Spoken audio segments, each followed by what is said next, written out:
नमस्कार दोस्तों, स्वागत है आपका आपके स्टडी चैनल इंग्लिश गुरु में। दोस्तों मैं हूं महेश कुमार चौधरी। स्वागत है आपका आपके स्टडी चैनल। दोस्तों आज मैं आपके लिए लेकर आया हूं एक अंग्रेजी से संबंधित अच्छा सा टॉपिक। जैसा आप देख सकते हो बोर्ड पर, use of present indefinite tense. यानी इससे पहले जो वीडियो था उसमें मैंने प्रेजेंट इंडेफिनिट टेंस के एडवर्ब्स यानी क्वेश्चन वर्ड्स या इंट्रोवर्ड्स के बारे में बताया था। उसी बात को मैं थोड़ा आगे बढ़ाता हूँ। आज आपके लिए लाया हूँ कुछ ऐसे प्रेजेंट इंडेफिनिट टेंस के यूज हैं जिनको अपन प्रेजेंट इंडेफिनिट टेंस में करते हैं। तो प्रेजेंट इंडेफिनिट टेंस में जिनका यूज अपन ज़्यादातर करते हैं उनके बारे में आपको बता रहा हूँ। जैसा आप देख सकते हो, sentences of eternal truth, universal truth. To express permanent actions, स्थायी कार्य। To express habitual actions, future planned action program. और साइंटिफिक, स्पिरिचुअल और प्रिंसिपल थ्योरीज। ये ऐसे कुछ यूजेज है जिनमें अपन प्रेजेंट इंडेफिनिट टेंस का प्रयोग करते हैं। तो दोस्तों आज हम इसके ऊपर चर्चा करेंगे कि कुछ प्रेजेंट इंडेफिनिट टेंस के जो इसके अलावा प्रयोग है, उनके अलावा ऐसे भी प्रयोग होते हैं जिनमें प्रेजेंट इंडेफिनिट टेंस का प्रयोग करते हैं। तो ऐसी स्थिति में अपन देखेंगे आज कि प्रेजेंट इंडेफिनिट टेंस का प्रयोग अन्य वाक्यों में किस प्रकार किया जा सकता है। तो दोस्तों मैं आपसे कहना चाहूंगा कि यदि आप इस चैनल पर नए हैं तो चैनल को सब्सक्राइब करें, लाइक करें, शेयर करें, कमेंट करें, ताकि मेरे द्वारा किसी प्रकार की आपको जो सामग्री प्रदान की जा रही है वो शीघ्र से शीघ्र आपके पास पहुंच सके। तो थैंक यू दोस्तों, बिना कोई देरी के आइए शुरू करते हैं आज का टॉपिक। तो मैं आज सबसे पहले आपको बताऊंगा sentences of eternal truth, universal truth. यानी ऐसे वाक्य जो शाश्वत सत्य हैं और जो यूनिवर्सल ट्रुथ है, जो शाश्वत सत्य है, सार्वभौमिक सत्य है, ऐसे जो सेंटेंसेस होते हैं उनका यूज हम किस में करते हैं? प्रेजेंट इंडेफिनिट टेंस में करते हैं। जैसे सबसे पहले इसकी एग्जांपल मैं इधर देता हूं, इजी। जैसे मैं कहता हूं कि the sun rises, RISES, the sun rises in the east. The sun rises in the east यानी सूर्य पूर्व में उदय होता है। तो ये बात बिल्कुल सनातन है, सत्य है। इसलिए इसमें अपन राइजेज यानी प्रेजेंट इंडेफिनिट टेंस का प्रयोग किया ना, the sun rises in the east. तो इस प्रकार का कोई सेंटेंस यदि यूज करते हैं जो अपन इटर्नल ट्रुथ या यूनिवर्सल ट्रुथ से संबंधित हो, उसमें हम प्रेजेंट इंडेफिनिट टेंस का प्रयोग करते हैं। और आप देख सकते हो, the sun shines, the sun shines during the day, during the day। यानी जो सूर्य होता है वो शाइन माने चमकता है, ड्यूरिंग द डे माने दिन में, यानी दिन के दरमियान में सूर्य चमकता है। तो इस प्रकार की जो स्थिति है वो यूनिवर्सल ट्रुथ या इटर्नल ट्रुथ से संबंधित है। तो इस प्रकार की स्थिति आप यदि देखते हैं तो वहां पर अपन प्रेजेंट इंडेफिनिट टेंस का प्रयोग कर सकते हैं। और इसके अलावा आप देख सकते हो, जैसे मैं कहता हूं MILK, milk is white, milk is white यानी दूध सफेद होता है, दूध सफेद होता है, उसका रंग सफेद होता है। तो ये भी यूनिवर्सल ट्रुथ है, ये भी इटर्नल ट्रुथ है। तो इस प्रकार की स्थिति आप देख सकते हैं, प्रेजेंट इंडेफिनिट टेंस बता रहा है। तो मिल्क इज वाइट यानी प्रेजेंट इंडेफिनिट टेंस का प्रयोग ऐसी स्थिति में अपन करते हैं। एक सेंटेंस के माध्यम से बताऊंगा, मैं कह सकता हूं जैसे FAILURES, failures are the pillars of success. Failures are the pillars of success यानी सफलता के जो पिलर हैं, स्तंभ हैं, वो असफलता है। यानी असफलता से ही हमको सक्सेस मिलती है। सक्सेस जो खड़ी होती है वो फेलियर के पिलर्स पे होती है। Failure are the pillars of success. तो इस प्रकार दोस्तों आप देख सकते हो कि इस प्रकार की इटर्नल ट्रुथ, यूनिवर्सल ट्रुथ यदि कहीं सेंटेंसेस में हमको यूज करनी है तो सेंटेंस के अंदर हमको प्रेजेंट इंडेफिनिट टेंस का प्रयोग करना है। अब दूसरी बात चलते हैं, टू एक्सप्रेस परमानेंट एक्शन, यानी कोई स्थायी कार्य को बताने के लिए हम प्रेजेंट इंडेफिनिट टेंस का प्रयोग करते हैं। जैसे परमानेंट एक्शन में जैसे मैं कहता हूं इजी एग्जांपल, जैसे I live in Bharatpur, I live in Bharatpur, जैसे मैं भरतपुर में रह रहा हूं, ये मैंने कोई बात बताई तो आई लिव इन भरतपुर, ये परमानेंट एक्शन बताता है कि मैं भरतपुर में अब भी रह रहा हूं, पहले भी रहा था और शायद रहूंगा। तो ये परमानेंट एक्शन यानी स्थायी कार्य को व्यक्त करने के लिए अपन इसका प्रयोग करते हैं। इसके अलावा और देख सकते हो आप, जैसे अपन कह सकते हैं कि इंडिपेंडेंस डे, इधर ही लिखता हूं INDEPENDENCE, independence day falls on 15 अगस्त।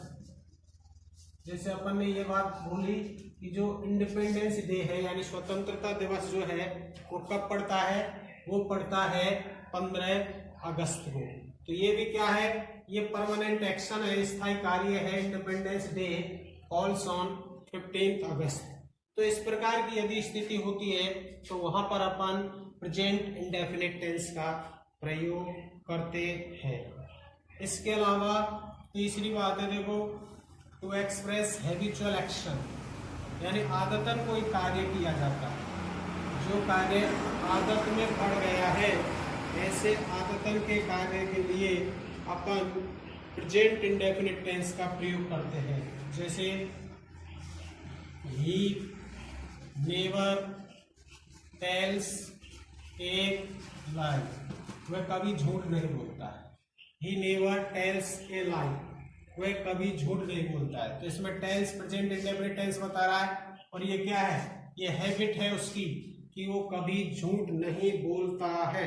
तो इस प्रकार की स्थिति आप देख सकते हो। और देखो एक एग्जांपल से, दे रेयरली, मुश्किल से, दे रेयरली कम ऑन टाइम, यानी वो मुश्किल से ही कभी समय पर आते हैं। रेयरली मुश्किल से, कम ऑन टाइम, तो ये उनकी हैबिट है, ये उनका आदत पड़ी हुई है ऐसी स्थिति में। तो इस प्रकार की यदि आदतन संबंधी कोई तथ्य है, बात है या सेंटेंस है, उसको यदि हम व्यक्त करना चाहेंगे तो वो प्रेजेंट इंडेफिनिट टेंस के थ्रू कर सकते हैं। इस प्रकार आप देख सकते हो। चौथा मैंने जो बताया था, चौथे में था जो प्लान्ड एक्शन या प्रोग्राम है, यानी पहले से प्लान्ड एक्शन और प्रोग्राम,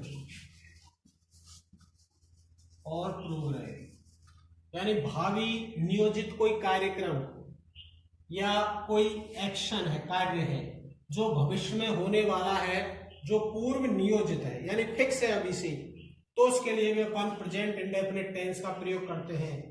तो उसमें आप देख सकते हो, जैसे मैं कहता हूं एग्जांपल, जैसे सी गेट्स मैरिड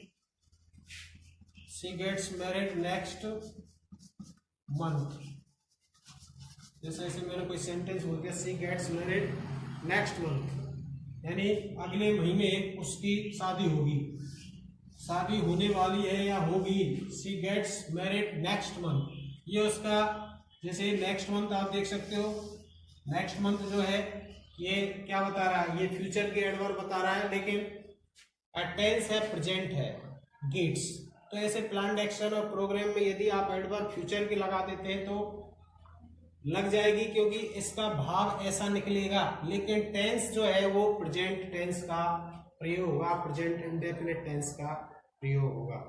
और देख सकते हो, the plane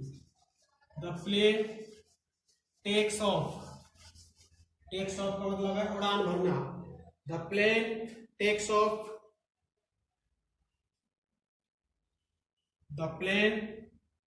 of at 10 AM, जैसे 10 बजे का फिक्स समय है, पूर्व नियोजित समय है तो अपन कह सकते हैं the plane takes off at 10 AM। यदि 10 बजे क्या करेगी वो टेक्स ऑफ होगी, उड़ान भरेगी, तो ऐसी स्थिति में भी आप इसका प्रयोग करेंगे, प्रेजेंट इंडेफिनिट टेंस का प्रयोग करेंगे। एक सेंटेंस और देता हूं मैं, जैसे the president PRESIDENT, the president यानी राष्ट्रपति, विजिट VISITS, विजिट्स यानी आएंगे, यात्रा करेंगे, जयपुर माने जयपुर की, Jaipur tomorrow. The president visits Jaipur tomorrow. तो इसमें आप देख सकते हो ये टुमारो फिर मैंने देखो एडवर्ब फ्यूचर की दे दी है, लेकिन ये भावी नियोजित कार्यक्रम है, यानी पूर्व नियोजित कार्यक्रम है जो भविष्य में होगा। तो ऐसी स्थिति को बताने के लिए हमको प्रेजेंट इंडेफिनिट टेंस का प्रयोग करना होगा। ऐसी स्थिति में अपन प्रेजेंट इंडेफिनिट टेंस का प्रयोग करते हैं।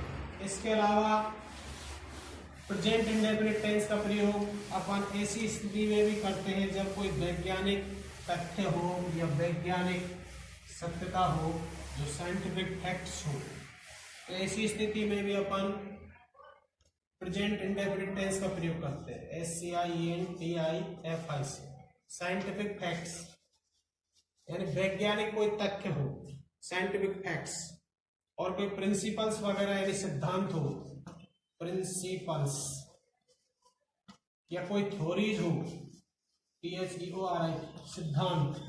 तो ऐसी स्थिति में अपन इसका प्रयोग करेंगे, प्रेजेंट इंडेफिनिट टेंस का प्रयोग करेंगे। जैसे एग्जांपल देखो, जैसे मैं कहता हूं कि वाटर फ्रीजेज, FREEZES, फ्रीजेज यानी जम जाता है। Water freezes at 0 degree centigrade. Water freezes at 0 degree centigrade यानी पानी 0 डिग्री सेंटीग्रेड पर क्या हो जाता है, फ्रीज हो जाता है, जम जाता है। तो ये वैज्ञानिक तथ्य है ये। तो वैज्ञानिक तथ्य के अनुसार प्रेजेंट इंडेफिनिट टेंस का प्रयोग अपन यहाँ करेंगे। इस चीज को आप जानते हो। जैसे मैं कहता हूं गॉड पनिशेस यानी दंडित करता है, साइनर्स यानी जो पापी लोग होते हैं, जो गलत करते हैं किसी के साथ, उनको भगवान क्या करता है, पनिश करता है, पनिशेस करता है, वो दंडित करता है। तो ये क्या है, ये अपन का स्पिरिचुअल थ्योरीज है, ये आध्यात्मिक सिद्धांत में अपन आता है कि जो भगवान होते हैं, वो जो बुरा लोग होते हैं, साइनर्स होते हैं, उनको क्या पनिश करते हैं, दंडित करते हैं। तो ये भी स्पिरिचुअल थ्योरी के अंदर आएगा, जैसा आप जानते हो। एक एग्जांपल और देता हूं, जैसे every, EVERY, every triangle, TRIANGL, every triangle has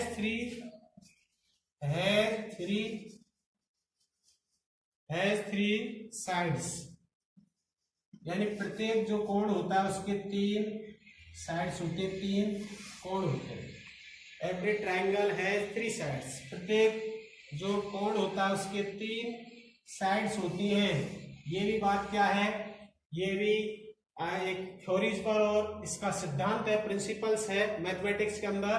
तो ये उसी के अनुसार प्रेजेंट इंडेफिनिट टेंस का प्रयोग यहाँ पर आपको करना पड़ेगा। तो ऐसी स्थिति यदि आप देखते हैं तो वहां पर प्रेजेंट इंडेफिनिट टेंस का आपको प्रयोग करना पड़ेगा। जैसे अपन कहते हैं कि टू एंड टू मेक 4, 2 और 2 4 होते हैं, 2 एंड 2 मेक 4। तो ये भी एक प्रिंसिपल है, ये मैथमेटिकल कैलकुलेशन के अनुसार ठीक है, सही है, सटीक है। तो ये भी प्रेजेंट इंडेफिनिट टेंस का प्रयोग करेगा। मेक या प्रेजेंट इंडेफिनिट टेंस बता रहे हैं। 2 एंड 2 मेक 4 यानी 2 और 2 4 होते हैं। तो दोस्तों इस प्रकार की जानकारी आपके लिए मैं देने वाला था कि प्रेजेंट इंडेफिनिट टेंस का प्रयोग कैसी कैसी स्थितियों में होता है। तो मैंने बताया कि प्रेजेंट इंडेफिनिट टेंस का प्रयोग एक तो कहाँ होता है, एक तो अपन यूनिवर्सल ट्रुथ या इटर्नल ट्रुथ होता है, वहां पर इसका प्रयोग करते हैं। दूसरा, यदि कोई एक्सप्रेस परमानेंट एक्शन यानी कोई स्थायी कार्य होता है तो वहां भी अपन प्रेजेंट इंडेफिनिट टेंस का प्रयोग करते हैं। तीसरी बात मैंने बताई थी कि कोई आदत हो, हैबिचुअल फैक्ट्स हो, तो वहां भी अपन हैबिचुअल फैक्ट्स माने आदतन संबंधी कार्य होते हैं, वहां भी प्रेजेंट इंडेफिनिट टेंस का प्रयोग करते हैं। एक मैंने बताया फ्यूचर प्लान्ड एक्शन, पूर्व नियोजित कार्यक्रम, कोई प्रोग्राम हो तो वहां भी अपन प्रेजेंट इंडेफिनिट टेंस का प्रयोग करते हैं। और उसके बाद मैंने बताया था कि साइंटिफिक या स्पिरिचुअल प्रिंसिपल थ्योरीज वगैरह होती है, जैसे मैंने ये बता रखा है, ऐसी स्थिति में भी हम प्रेजेंट इंडेफिनिट टेंस का प्रयोग करते हैं। तो दोस्तों यही जानकारी मैं आपको आज देने वाला था कि प्रेजेंट इंडेफिनिट टेंस का जो सामान्य है, जो रोल है, उस रोल के अलावा कुछ ऐसे स्पेशल कुछ और नियम है जिनको मैंने आपके सामने बताया है। तो इस स्थिति में भी हम प्रेजेंट इंडेफिनिट टेंस का प्रयोग करते हैं, जिसके बारे में मैंने आपको बताया। तो थैंक यू दोस्तों।